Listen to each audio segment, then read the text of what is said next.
Bapak Ibu yang baik, hidup ini sepenuhnya ujian. Ujian itu mudah atau susah, kata kuncinya adalah semakin takwa atau tidak. Karena Allah sudah janji, wa may yattaqillaha yaj'al lahu makhrajan. Barang siapa yang bertakwa, baginya jalan keluar. Persoalan apa saja? Bismillahirrahmanirrahim. Assalamualaikum warahmatullahi wabarakatuh. Alhamdulillahi rabbil alamin. Segala puji, puja hanya milik Allah subhanahu wa ta'ala yang maha dekat, maha mendengarkan apapun yang terucap. Allah yang maha tahu segala apapun yang kita pikirkan, setiap lirikan mata, setiap isi hati. Tidak ada yang tidak diketahui Allah. Allah menyaksikan segala-gala yang kita lakukan, tidak ada yang tersembunyi dimanapun, kapanpun. Dan setiap yang kita lakukan pasti tercatat, ada balasannya, tidak tertukar. Setiap kebaikan akan kembali kepada pembuatnya, setiap keburukan akan kembali kepada pelakunya. Tidak ada satupun yang meleset, tertukar. Kita akan memikul apa yang kita perbuat. In ahsantum ahsantum li anfusikum wa in asatum falaha. Allahumma sholli ala sayyidina Muhammad wa ala alihi wa ashabihi ajma'in. Bapak Ibu yang baik dan adik-adik para santri, hidup ini sepenuhnya adalah ujian. Sepenuhnya adalah ujian. Kesuksesan adalah ketakwaan.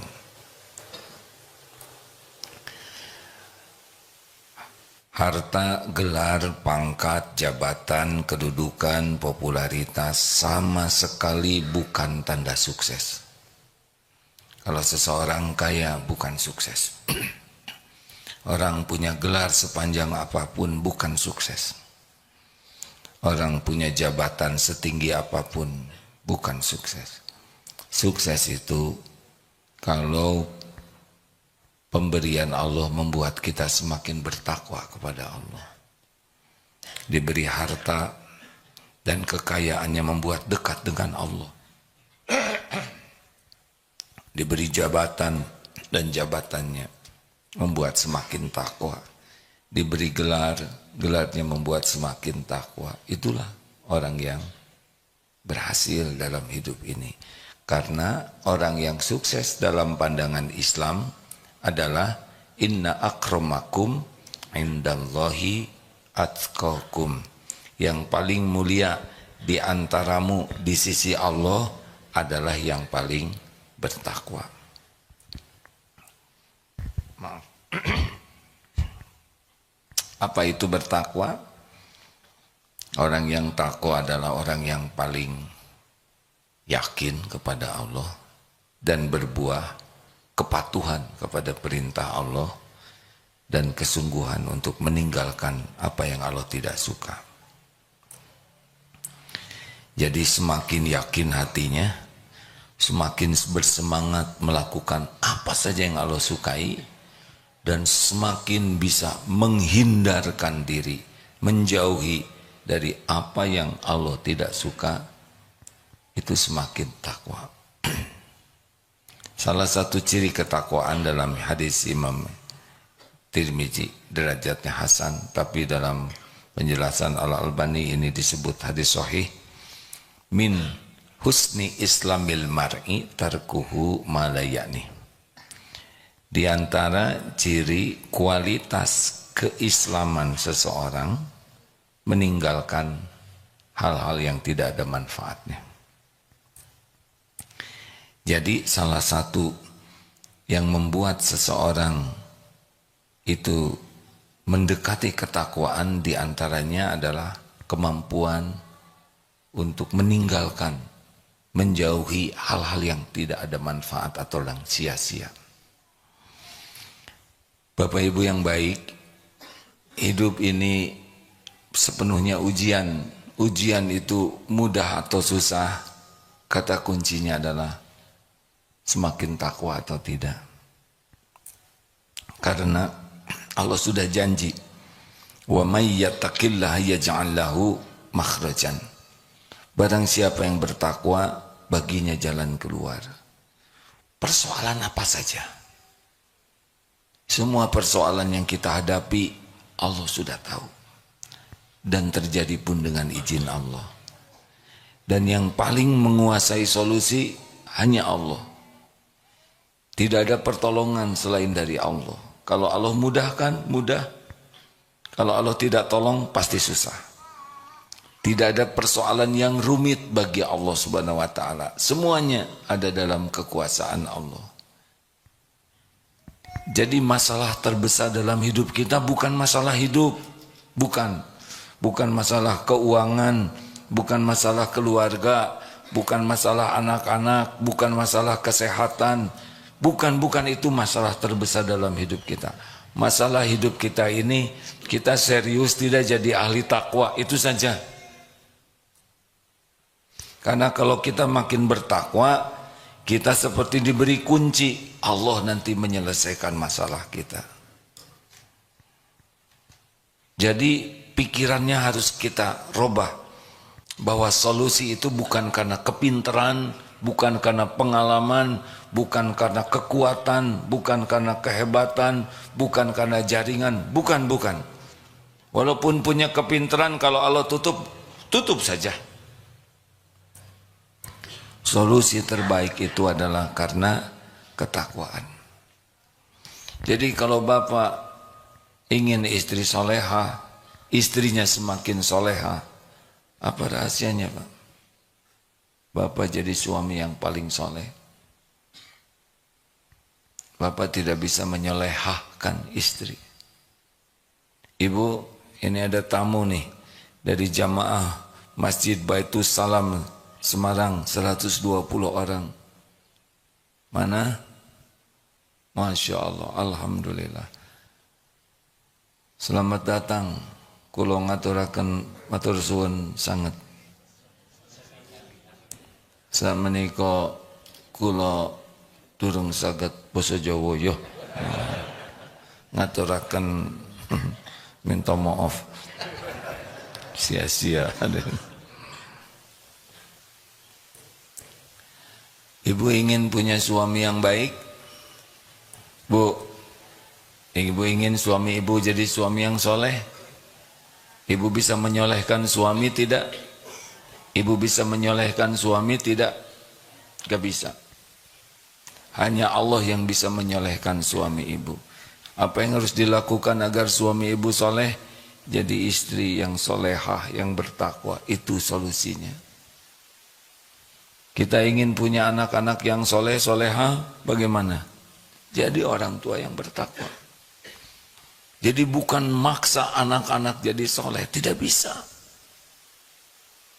Kunci pertamanya, layakkah saya dititipi anak yang soleh? Hanya Allah yang bisa membulak-balik hati anak-anak, bukan kita.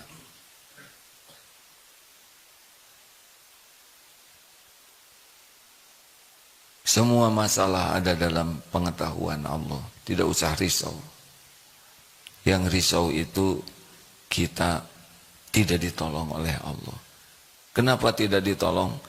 Karena tidak memantaskan diri menjadi orang yang layak ditolong oleh Allah.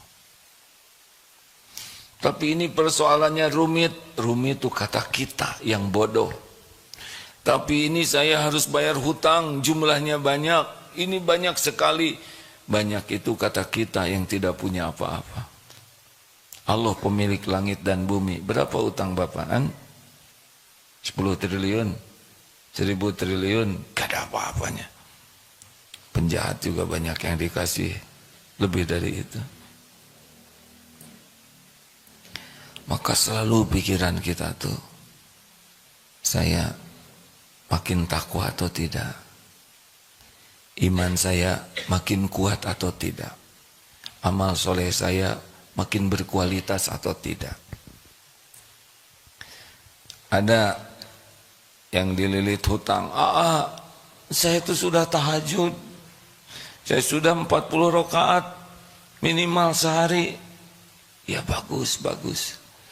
Tapi pertanyaannya, yang Allah sukai itu bukan hanya mengerjakan sholat, tapi mendirikan sholat. Bapak sudah tahu belum bedanya mengerjakan dengan mendirikan? Kalau yang mengerjakan sholat, ya asal saja sholatnya. Ada yang mengerjakan sholat, tetapi Allah tidak menyukainya. Tadi waktu subuh dibaca, wawailul lil musallina alladzina hum an sholatihim sahun. Ini sholat ini penting sekali nih. Ketakwaan kita ini dari sholat kelihatannya, salah satunya. Coba di dalam surat Al-Baqarah, alladzina yu'minuna bil ghaibi wa yuqimuna sholata wa mimma razaqnahum yunfikun. Sesudah yakin kepada yang gaib, itu ciri orang yang takwa. Alif lam mim zalikal kitabul la raiba fihi hudal lil muttaqin. Siapa? Alladzina yu'minuna bil ghaib, yaitu orang-orang yang beriman, orang yang bertakwa itu yang beriman kepada yang gaib. Dan yang kedua apa? Mendirikan sholat. Yang seperti apa? Yang sholatnya lalai, yang Allah tidak suka walaupun kita sholat. Cirinya ada berapa? 6. Ini sudah sering disampaikan, tapi ini penting. Karena kita merasa sudah sholat. Satu, cirinya berat. Kalau kita merasa malas dan berat melaksanakan sholat, ciri-ciri itu. Kita masih jauh dari ketakwaan dan sholatnya tidak mendatangkan pertolongan Allah. Wasta'inu bis-sabri was-shalah. Ada yang nanya, kenapa sabar dulu? Kenapa sabar dulu baru sholat? Wasta'inu bis-sabri was-shalah. Karena orang yang tidak sabar tidak bagus sholatnya. Bahkan banyak yang tidak sabar itu ya tidak sholat dia. Dan sholat khusyuk itu pasti karena sabar. Cirinya malas, berat. Tuh ciri pertama, periksa. Termasuk sholat rawatib. Biasanya berat, hanya maunya yang fardu saja. Fardu dilaksanakan, tapi sunnah-sunnah berat, tahajud berat. Ini ciri-ciri ini kurang bagus kualitas sholat. 2, riya. Ingin dilihat orang, dinilai orang. Kalau sholat kita lebih senang dinilai orang daripada dinilai Allah, ciri-ciri. 3, senang mengakhir-akhirkan, dilambat-lambatkan, tidak bersegera dalam sholat. Ini ciri-ciri nih. Karena amalan yang dicintai Allah, as-sholatu ala waqtiha. Sholat tepat pada waktunya. Kalau kita sudah terus mau di akhir-akhir, adzan berkumandang tetap ngobrol, adzan sudah selesai tetap tidak bergerak, ini ciri-ciri nih. Ada saja alasan, masakan belum beres, ini belum nyuci, belum kering, ini rapat belum tuntas, ada saja, itu udah ciri tuh. 4, cepat sholatnya tuh, ringkas, tidak ada tumanina, ruku, sujud, begitu saja. Padahal salah satu yang dipentingkan dalam sholat adalah tumanina, tenang. Yang keberapa? 5, sedikit ingat Allahnya. Tadi sholat bagaimana? Dibaca ayat yang agak panjang, makin lengkap lamunannya. Ya. Ketika dibaca yang pendek, nah ini dia nih, benar imam nih. Makanya tadi kombinasi yang rakaat pertama panjang, karena khawatir pas rakaat kedua sudah cemas. Wah gawat nih, panjang lagi. Bukannya bahagia. Kenapa kita tidak menyukai, sebagian tidak begitu suka imam bacaannya panjang? Tahu kenapa? Karena tidak mengerti artinya. Kalau mengerti nikmat saja. Mau imam baca sepanjang apapun nikmat saja. Ini saya sudah 15 menit bicara anteng saja begini ya. Karena apa? Karena mengerti. Berapa banyak di antara kita yang sholat dan tidak mengerti arti bacaan sholat? Benar? Bagaimana kita bisa khusyuk? Kita tidak mengerti apa yang kita baca. Kenapa kita tidak mengerti? Karena tidak mau belajar untuk mengerti. Kita puas apa adanya. Puas dengan sholat yang apa adanya. Dari dulu itu. Yang dipegang cuman pelajaran SD. Sekarang umur 70 tahun. Jadi jelas. Kenapa hidup ini ribet terus, Pak? Halo? Jelas tidak? Karena memang kita tidak melakukan apa yang Allah sukai. Kita sholat, tapi tidak mendirikan sholat. Yang Allah sukai itu mendirikan sholat. Wa aqimis sholat li dzikri, dan dirikanlah sholat untuk mengingatku, mengingat Allah. Lah kita sholat segala diingat selain Allah. Jadi kebalik-balik. Makanya salah satu ciri ketakwaan seseorang pasti bagus sholatnya. Dan yang keenam, ciri orang yang lalai dalam sholat adalah malas berjamaah. Ini bapak-bapak dari Semarang tiap hari pasti ahli masjid nih. Jangan cuma pikniknya aja. Giliran mau ayo ke Bandung, ke Darut Tauhid, daftar. Tapi hari-hari jarang ke masjid. Tidak bisa, Pak. Apalagi lelaki, dibakar tuh rumahnya.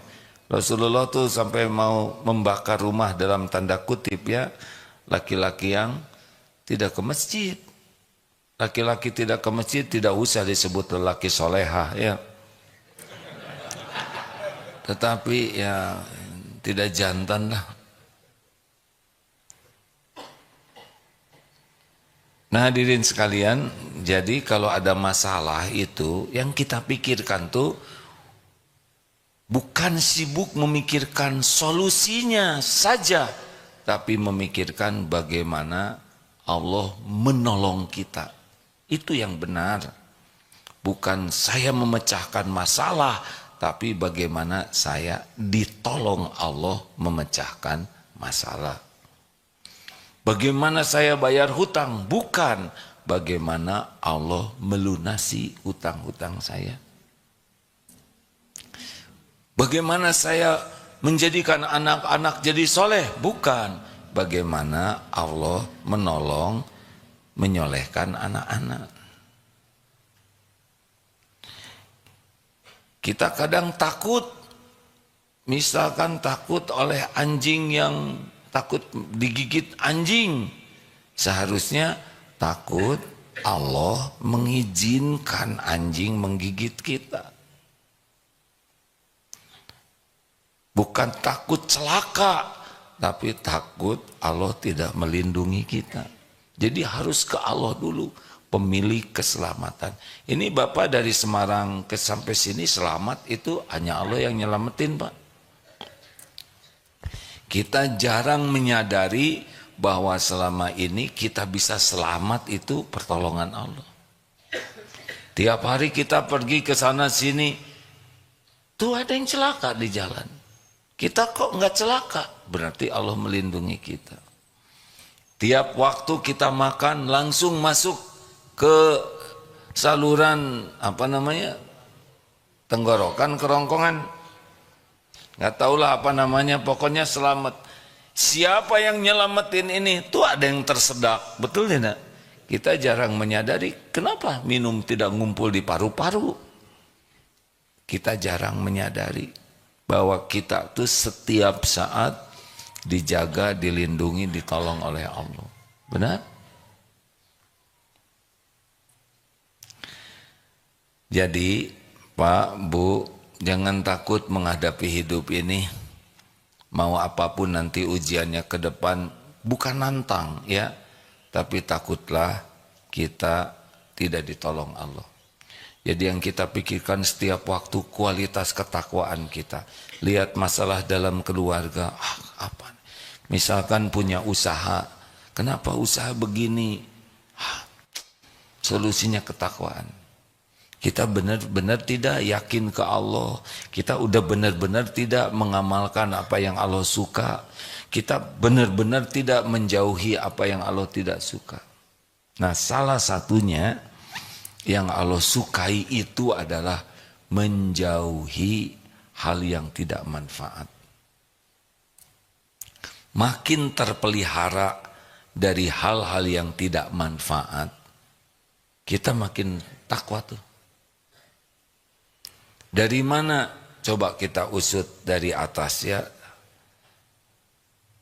Dari pikiran kita. Kita sering tidak memikirkan hal-hal yang tidak manfaat. Kenapa segala urusan kita pikirkan? Sedangkan Allah yang harus kita tafakuri, tidak. Kenapa tetangga beli mobil kita pikirkan? Dari mana uang mukanya? Berapa kali cicilannya? Itu mobil bekas atau siapa? Mau apa? Kenapa kita harus menyelidiki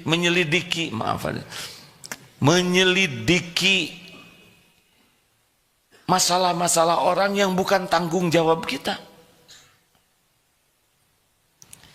Kalau kita mau mikir manfaat tidak nih pikiran ini, yang saya pikirkan ini manfaat tidak?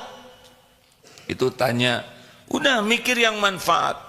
Apa yang bisa membuat kita makin ingat Allah, yang membuat kita makin taat kepada Allah, yang membuat kita makin yakin ke Allah?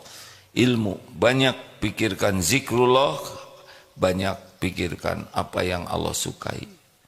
Kalau nggak suka, udah.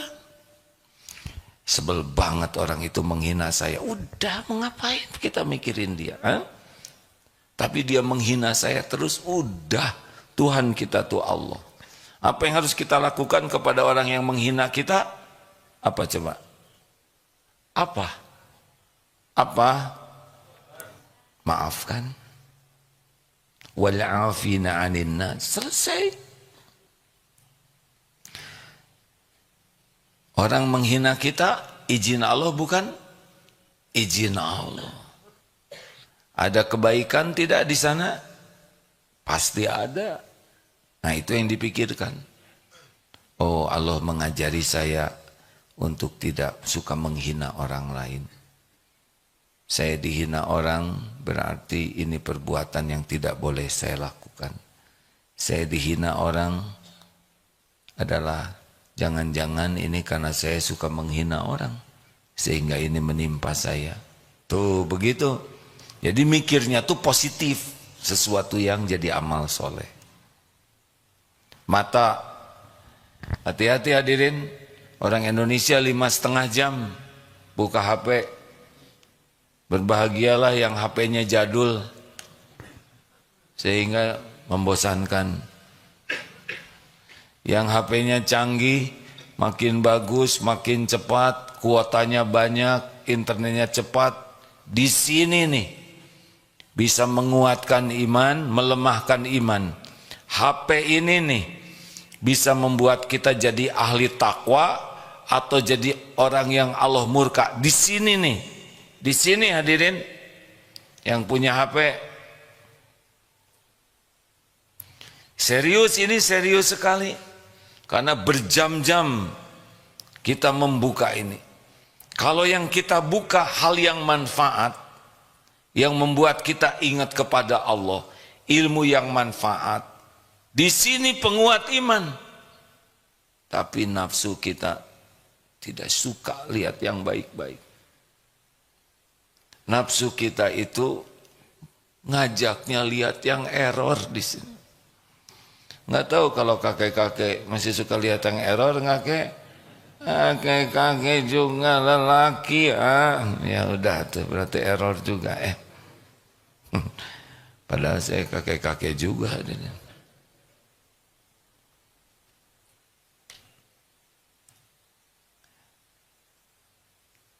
Mikir apa? Mikirin HP ya. Ke masjid sih ke masjid, pakai kopiah sih kopiah haji. Tapi kalau lagi sendiri, makanya kata Ali bin Abi Thalib karamallahu wajhah, ada 4 yang paling berat tapi paling besar pahalanya. Salah satu di antaranya ifah, menjaga diri dalam kesendirian. Yang pertama adalah memaafkan ketika kita sedang marah dan mampu membalas tapi kita maafkan. Yang kedua, memberi, berinfak ketika kita sedang perlu uangnya. Kita lagi perlu, ada yang lebih perlu dan kita berikan, itu top. Yang ketiga, kita bisa menjaga diri tidak melakukan maksiat ketika dalam kesendirian. Di depan orang kita nggak mau buka-buka HP yang ngeres, ya kan? Si bapak ketawanya aku tahu aja kan. Gini Pak, kan ini maaf aja ya. Katanya orang yang suka buka-buka tayangan yang tidak bagus itu di sininya, di kukunya ada yang putih-putih Pak. Masa kukunya nggak ada yang putih, ya nggak? Langsung lihat begini, nggak usah dilihat. Astagfirullah, saya dosa ini ya. Jadi si bapak ada yang pura-pura lihat, oh benar juga nih. Ini sia-sia, baru aja ngomong jangan sia-sia, mancing aja nih kakek-kakek nih. Maaf ya Pak. Yang keempat, berani berkata benar kepada orang yang ditakuti atau yang diharapkan. Kita takut kepemimpinan, gak berani ngomong benar. Atau ada orang yang kita harapkan bisa nolong kita, nah kita juga gak berani bicara benar karena takut kita tidak ditolong. Nah kalau bisa 4 ini mantap, itu ciri-ciri tuh ketakwaan seseorang. Hati-hati HP ini, semuanya harus menyadari HP ini bisa mendekatkan kita ke Allah, bisa menjauhkan kita dari Allah. HP ini bisa membuat kita lebih takwa, atau HP ini bisa membuat kita rontok ketakwaan kita. HP ini bisa membuat kita jadi orang yang ditolong Allah, atau sebaliknya. HP ini kalau tidak hati-hati membuat kita jauh dari pertolongan Allah. Sadari ini sama-sama hadirin.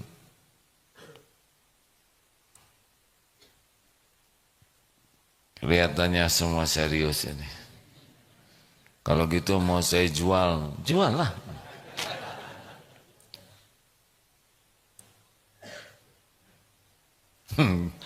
Jual beli HP. Hadirin, turun dari sini telinga, sebetulnya hampir sejajar. Ini nih, ini bisa jadi penguat iman, bisa menjadi perontok iman. Telinga ini bisa membuat kita banyak dapat pertolongan Allah, atau sebaliknya. Kalau kita banyak mendengarkan maksiat, apa yang diharamkan Allah, udah jelas kita makin jauh dari pertolongan Allah. Makin tidak tenang. Jangan suka dengar gibah, karena yang mendengar dan yang berbicara sama dosanya. Jadi kalau kita dengar orang yang suka menjelek-jelekan orang lain dan kita menikmati obrolan itu, walaupun kita tidak berkata apa-apa, tapi di hati jadi itu dosanya sama. Hindari yang kita lihat dan kita dengar yang membuat kita lalai dan tidak disukai Allah. Turun lagi, lisan.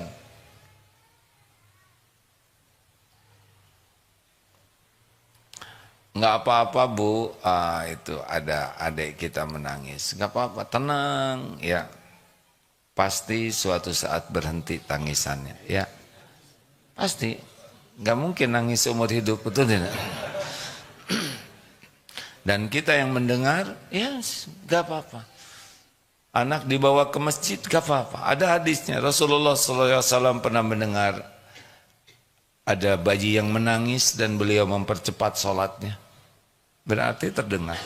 Khusyuk itu bukan tidak mendengar apa-apa.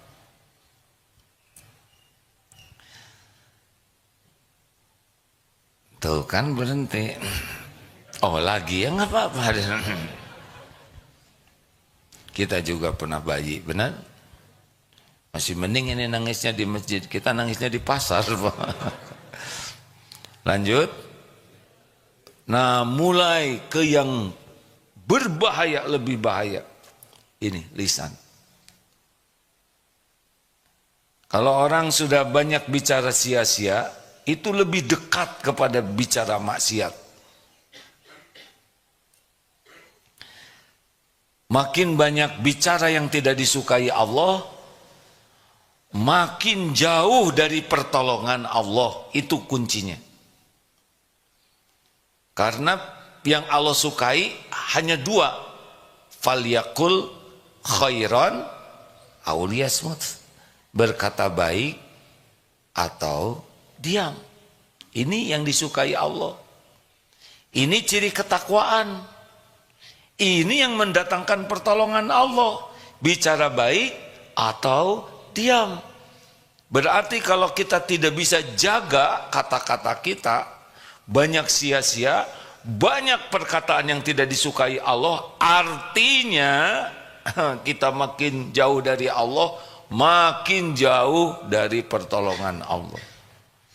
Bapak Ibu banyak masalah, jaga lisan, itu salah satu gerbang agar kita ditolong oleh Allah. Bukan tidak boleh bicara, tapi bicaranya yang baik, niatnya baik, yang disampaikannya baik, manfaatnya juga baik. Kalau tidak, diam saja.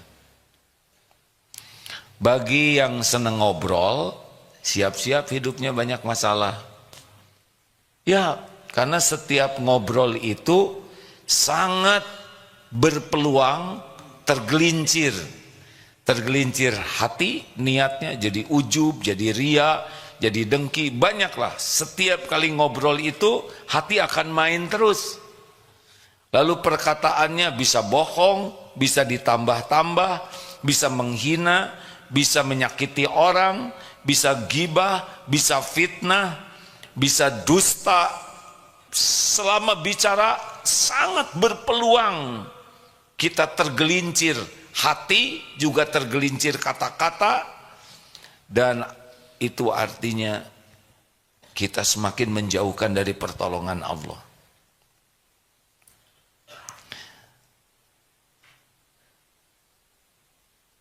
Kenapa jadi diam?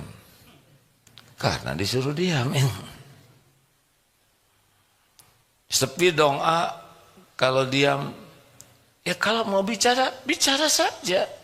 Itu perintahnya juga. Falyakul khairan, bicara dulu baru diam. Tapi syaratnya bicaranya baik. Dari Semarang ke sini, aduh jauh. Jadi dekat nggak sih dengan bicara begitu? Jawab, nggak jadi berubah, benar? Macet. Jadi lancar. Jadi lancar tidak. Nggak usah bicara itu. Aduh capek. Terus jadi gimana? Salah sendiri. Kenapa ikutannya? Udah jelas dari Semarang ke sini jauh. Yang dekat dari Semarang kemana Mas? Ke Mall. Seperti mau ke Mekah. Aduh 9 jam. Ya udah cari yang 9 menit. Mau apa kita mengeluh? Mau apa kita mencela? Mau apa kita ngerasulo? Memang pilihan kita mau pergi, benar? Nikmati. Capek itu penggugur dosa. Badan sakit-sakit itu penggugur dosa. Gak usah mengeluh. Tapi ya, suami saya tuh, siapa yang milih? Hah? Dulu tapi nggak kayak gini suami saya. Ibu juga dulu nggak kayak gitu. Ya nggak? Udah bicara yang baik saja. Alhamdulillah. Pengen ditolong oleh Allah? Jaga lisan. Jangan bicara sekuat tenaga kecuali mikir dulu. Baik tidak niatnya, benar tidak yang saya sampaikan, apa dampaknya, Allah suka atau tidak. Makin jaga lisan dan ikhlas menjaganya, karena Allah yang menyuruh, insya Allah makin dekat dengan ketakwaan, makin dekat dengan pertolongan Allah. Orang-orang yang bicaranya tidak terjaga, jauh dari ketakwaan, jauh juga dari pertolongan Allah. Jadi salah satu yang membuat hidup kita menderita, tidak menjaga lisan. Kita sudah tua nih Pak, udah banyak bicara dari dulu ya kan? Nah sekarang bagian diam.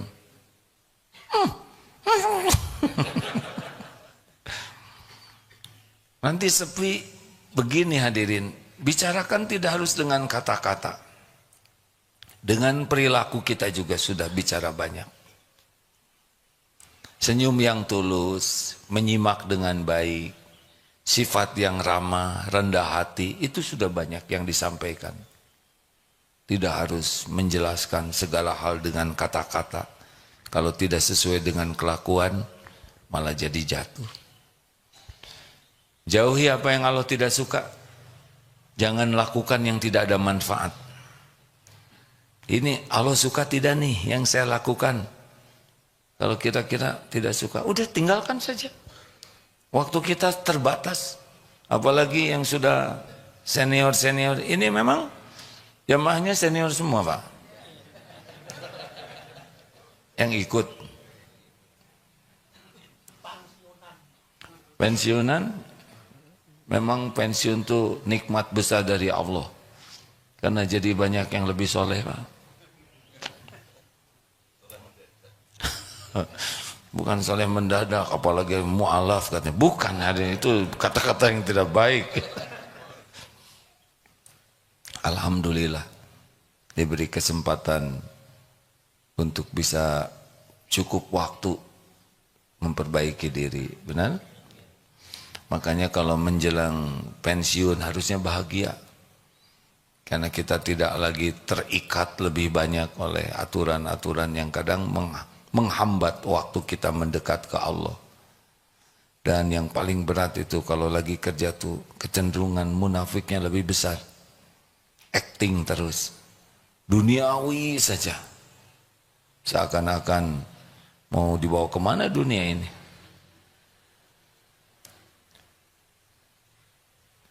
Bagaimana bapak-bapak pensiunan rezeki masih ada tidak? Masih Pak? Alhamdulillah. Bagus. Dulu takut pensiun. Ya, sekarang nggak takut lagi kan? Karena udah jadi pensiun. Banyak yang takut tua. Tenang aja kalau udah jadi terima ya Pak ya. Nikmati Pak. Kita ini rata-rata lahir tahun berapa? Ada yang 50-an. Berarti sebagian sudah bonus ya? Hah? Yang di atas 63 bonus tuh Pak. Harus benar-benar bersyukur. Yang mau 63 ya siap-siap. Saya sekarang 62 Pak. Setahun lagi 63. Harus siap-siap betul, bisa lebih cepat. Takut jangan mati, jangan takut. Dunia ini mampir. Harusnya ya, Harusnya kita kangen kepada Allah tuh. Harusnya kematian tuh sesuatu yang kita rindukan. Bapak-bapak dan ibu-ibu dari Semarang ke sini pasti suatu saat lebih senang pulang, gak mau lama-lama di sini, ya enggak? Iya kan? Ayo pulang, senang tuh. Kayak haji aja 40 hari itu. Kangen pengen pulang ke Indonesia. Karena di sana cuma mampir. Walaupun menyenangkan, tapi banyak yang menunggu-nunggu waktu pulang. Bagusnya yang idealnya begitu, Pak. Kita kalau mau pulang tuh senang. Bakal jumpa dengan pencipta kita yang maha baik, yang mengurus kita setiap waktu, yang menutupi aib-aib kita, yang menjaga kita siang dan malam, yang kasih sayangnya tidak pernah bisa ditandingi siapapun. Harusnya kita kangen, rindu kepada Allah, ya. Harusnya begitu. Tapi kalau lihat bekal, rasanya merasa belum cukup. Ini ada baiknya, Pak, kalau tahajud, salah satu waktu di tahajud digunakan begini, Pak. Kalau saya ke surga, nanti apa aja, surga tuh enak. Semua kenikmatan ada di sana. Kebahagiaan yang tidak ada tandingannya. Apa yang tidak dimiliki di dunia, kalau ke surga kita mendapatkan segala yang terbaik. Sudah begitu, bayangkan kita di surga gimana senangnya. Sudah begitu, bayangkan kalau kita jadi ahli neraka. Tubuh terbakar, otak kita mendidih, minumannya nanah, kadang lahar. Kalau kulit kita sudah angus kemudian tumbuh lagi. Menginjak bara api neraka saja, otak kita tuh mendidih, ya. Belum lagi buah jakum berduri yang panas, dicabik-cabik. Bayangkan.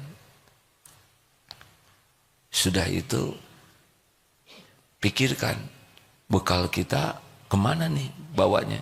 Apa bekal jadi ke surga atau bawa ke neraka? Terus kalau kita mati misal, sudah berada di alam barzah, apa sih yang paling kita inginkan? Pak, kalau Bapak meninggal, terus ternyata di akhirat kita minus, apa yang paling Bapak inginkan? Ingin kembali. Mau apa kembali, Pak? Mau apa kembali ke dunia? Kalau kita udah mati dan ternyata nggak cukup bekal kita, kan? Mau apa kembali ke dunia? Mau beramal. Nah sekarang belum mati, ya udah beramal sekarang. Kenapa harus nunggu mati dulu mau kembali? Ini serius, hadirin. Kalau kita mikir nih, mati kemudian kita nggak cukup bekal, kita masuk neraka, na'udzubillah. Apa yang kita inginkan? Ingin kembali ke dunia. Mau apa? Mau memperbanyak amal. Nah sekarang belum mati. Bukankah sekarang waktunya beramal? Benar? Ini adik-adik banyak loh yang mati muda, ya. Jangan nunggu 63 kan? Ada yang 25, 27. Ada berapa usia sekarang? Ada yang 24. Malah 23,5 deh, ya. Demikian, alhamdulillah. Jauhi kesia-siaan. Sibuk saja dengan apa yang Allah suka. Sekuat tenaga, apa yang Allah tidak suka, udah tinggalkan aja lah. Tapi gimana? Jangan gimana-gimana. Mau tidak ditolong Allah. Kalau mau ditolong Allah, ya udah jangan cari penyakit. Setiap dosa itu beban. Setiap kali kita melakukan dosa, kayak naruh beban di sini. Dan kecenderungannya kalau kita melakukan dosa dan maksiat, itu akan melakukan dosa lainnya. Berseri. Dan itu makin nekan ke hati kita tuh. makin gelisah, makin tidak tenang. Kalau kita melakukan maksiat itu makin malas ibadah, makin malas ke majelis ilmu, makin berat ke masjid, udah pasti itu. Kalau kita maksiat itu makin malas ibadah, makin malas nyari ilmu, makin malas ketemu orang-orang baik, maunya ketemu dengan ahli maksiat lagi, ahli yang menyia-nyiakan kehidupan terus, dan makin jauh, makin berat, makin tidak tenang, makin nyesek hidup ini. Persoalan kecil saja jadi masalah besar. Gak ada bahagianya, gak ada bahagia. Tidak ada bahagia dalam dosa, tidak ada bahagia dalam maksiat, tidak ada. Walau dunia dikasih melimpah ruah, gak ada ketenangan, tidak ada. Allah tidak menciptakan kebahagiaan dan kemuliaan dalam dosa dan maksiat, tidak bisa. Jangan ukur kebahagiaan dengan datangnya dunia. Dunia nggak ada apa-apanya, cuman casing saja. Penjahat saja dikasih oleh Allah dunia ini. Jangan kagum kepada kekayaan, kedudukan, jabatan, popularitas. Gak ada apa-apanya, gak ada apa-apanya. Sama sekali bukan tanda kemuliaan. Mulia itu adalah inna akramakum indallahi atqakum. Sesungguhnya yang paling mulia di antaramu di sisi Allah, yang paling takwa, yang paling enjoy life, yang paling good life, bahagia hidup ini. Tenang. Masalah pasti banyak, tapi di sininya dibuat tenang oleh Allah. Lega. Rumah sempit jadi lega. Di sini. Uang sedikit jadi banyak. Uang banyak lebih banyak. Bisa beramal soleh. Wes ngono bae yo. Ya. Ada pertanyaan? Silakan. Ada 12 menit. 1, 2, ibu-ibu adakah? Sebentar, silakan. Baiknya kalau sudah pertanyaan, mikrofon sudah siap. Dek. Jadi sebaiknya dilihat dulu yang ngacung. Nah gitu ya. Alhamdulillah. Bismillah. Mau gimana? Apa? Mau tahu tips gimana caranya kita berdoa terus kita tuh yakin meskipun itu doa keinginan dunia, kita tuh yakin bahwa Allah tuh mengabulkan, dan sebelum kita meninggal tuh kita pengen banget terkabul doa itu tuh. Mau apa? Jika saya melihat kondisi sekarang, pengen memberangkatkan umroh, kemudian membarengi umroh gitu, terpikir tuh gak bakalan mungkin gitu, dan sebelum mati Gak bakal mungkin tuh gimana? Dengan kondisi keuangan ataupun ilmu gitu. Jadi gak mungkin. Nah itu yang gak akan terjadi itu. Ingin karena meyakinkan gitu. Ana inda zanni abdi bi. Aku sesuai prasangka hambaku. Ingin yakin? Ada yang udah berapa tahun hidup? 27. Rezeki dicukupi terus? Kan? Cukupi. Apa yang kurang dari Allah? Pernah Allah nggak ngurus sehari saja? Tidak pernah. Diurus terus. Apa yang kurang dari Allah selama ini? Ada yang kurang nggak dari Allah? Tidak ada. Tidak ada. 27 tahun hidup diurus oleh Allah. Masa masih curiga? Kalau yang tadi keinginan dunia itu gimana? Pengen apa dunianya? Umrohnya itu. Bukan pengen dunia itu. Kecuali umroh untuk diekspos, untuk jadi konten, ya, untuk mendatangkan iklan, itu dunia. Itu umroh itu ibadah. Kenapa menyebut dunia? Mintalah ke Allah. Semua yang umroh juga Allah yang undang. Dan sebagian besar yang umroh itu tidak, syariatnya tidak ngongkos sendiri, Dek. Saya jadi saksi. Satu bis misalkan 45 orang, paling yang bayar sendiri itu 10. Selebihnya nggak bayar sendiri. Syariat ya ini ya. Kalau hakikatnya semua diongkosin Allah. Paling yang bayar sendiri itu 10 deh. 35 tuh nggak bayar, nggak pakai uang sendiri. Ada yang dibayarin suaminya. Lah iya. Dibayarin orang tuanya. Dibayarin anaknya. Dibayarin menantunya. Dibayarin kantornya. Ada yang dapat hadiah. Percayalah deh, sebagian besar itu syariatnya nggak ngongkos sendiri. Udahlah, nggak usah pikirin jumlah uang, pikirkan supaya diundang Allah, itu cukup. Jalannya terserah Allah, nanti kalau Allah ngundang pasti ada jalannya, pasti ada jalannya. Gitu. Jangan bersandar ke makhluk, jangan bersandar ke tabungan, jangan bersandar ke gaji. Jangan bersandar juga ke orang. Kalau gitu mudah-mudahan yang ngongkosin. Jangan. Jangan. Minta ke Allah aja. Biar Allah yang ngatur. Adik, berbakti ke orang tua. Doa yang banyak. Tahajud. Jauhi maksiat. Udah kan tadi disampaikan ilmunya ya. Sholat ke masjid. Datang sebelum adzan. Cari saf yang paling utama. Apa aja yang Allah sukai, kerjakan. Apa yang Allah larang, tinggalkan. Doa, udah gitu, nggak rumit hidup ini deh. Semuanya milik Allah. Tidak ada yang tidak mungkin bagi Allah. Kalau kita ingin yakin kepada janji jaminan Allah, lihat hidup kita ini. Selama ini kita diurus, dijamin oleh Allah. Masa ragu? Mana Bapak sudah agak lama ya? 37 atau 73 Pak? 72, oh 27 kalau dibalikin lebih remaja lagi. 72 tahun diurus oleh Allah, gak mungkin curiga. Saya 62 tahun, Allah mengurus tiap saat. Bagaimana saya curiga? Kita ngaco aja diurus, apalagi bagus, benar? Model-model kita gini kan pantasnya kalau Allah hitung-hitungan gitu ya.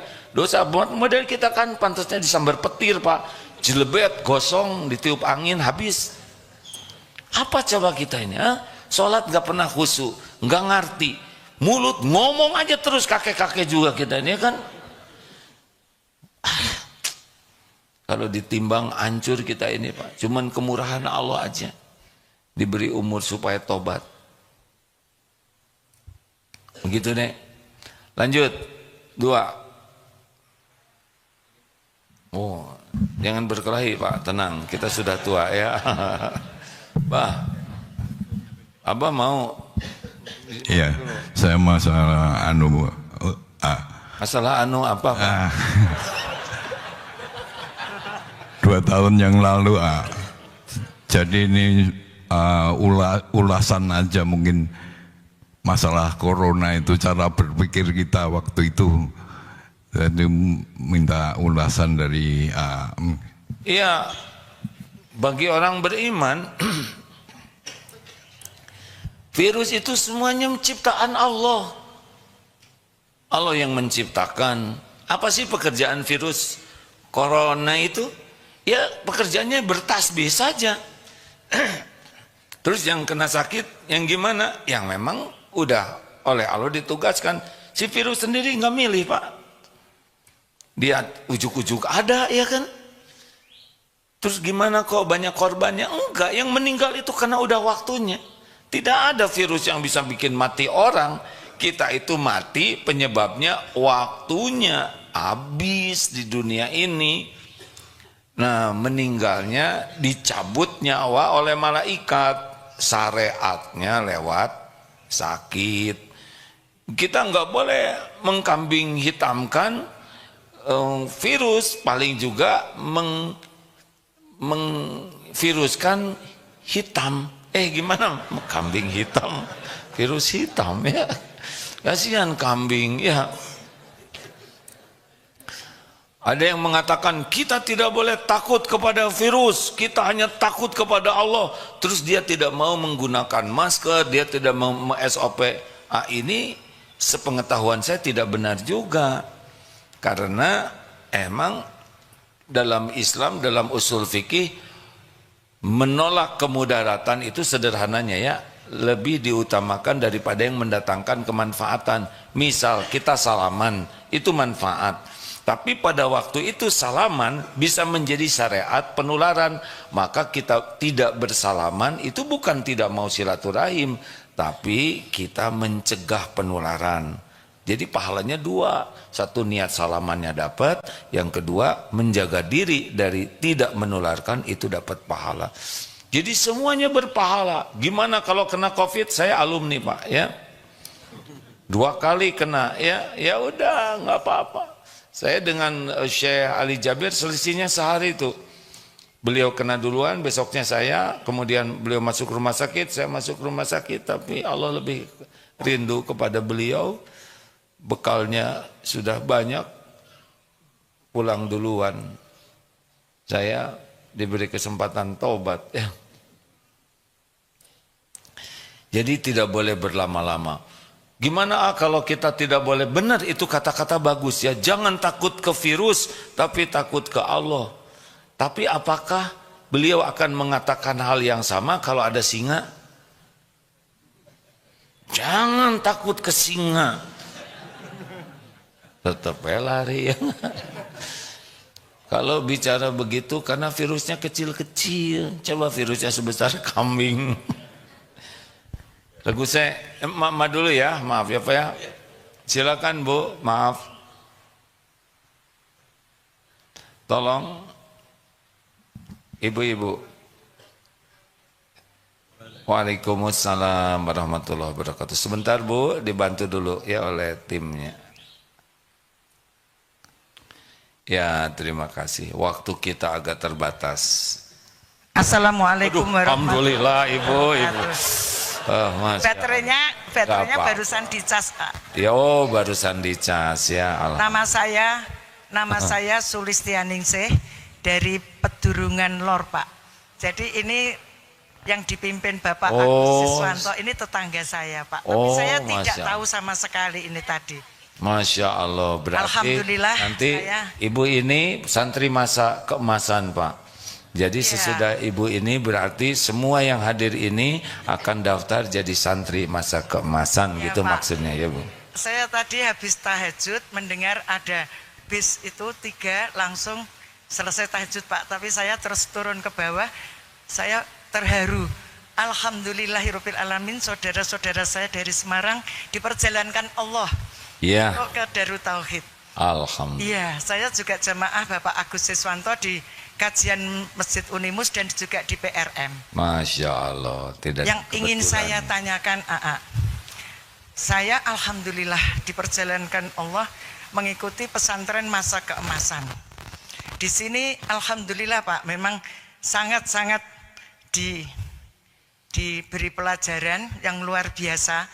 Hanya yang saya tanyakan, setelah sampai pulang ke rumah, doa apa yang bisa menjaga istiqomah kami? Karena ini kan PMK itu istiqomah untuk menuju husnul khotimah. Betul. Terima kasih. Wassalamualaikum warahmatullahi wabarakatuh. Waalaikumsalam. Doanya ya muqallibal qulub. Duhai Allah yang membulak-balik hati.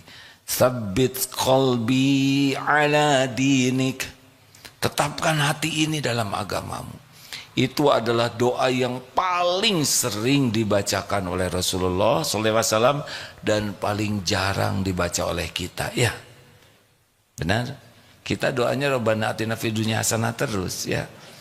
Tidak apa-apa doa itu dibaca baik, tapi jangan tinggalkan ya muqallibal qulub sabbit qalbi ala dinik. Itu diantara doanya. Dan satu lagi, Rabbana la tuzigh qulubana ba'da id hadaitana wa hab lana min ladunka rahmah innaka antal wahhab. Ini supaya tidak dicabut sesudah Allah ngasih hidayah. Harus minta. Istiqomah itu hanya datang dari Allah. Minta kepada Allah, ya Allahumma rzuqnal istiqomah. Ya Allah, rizkikan kepada kami istiqomah. Subhanakallahumma bihamdik, asyhadu alla ilaha illa anta, Astaghfiruka wa atubu ilaik. Assalamualaikum warahmatullahi wabarakatuh.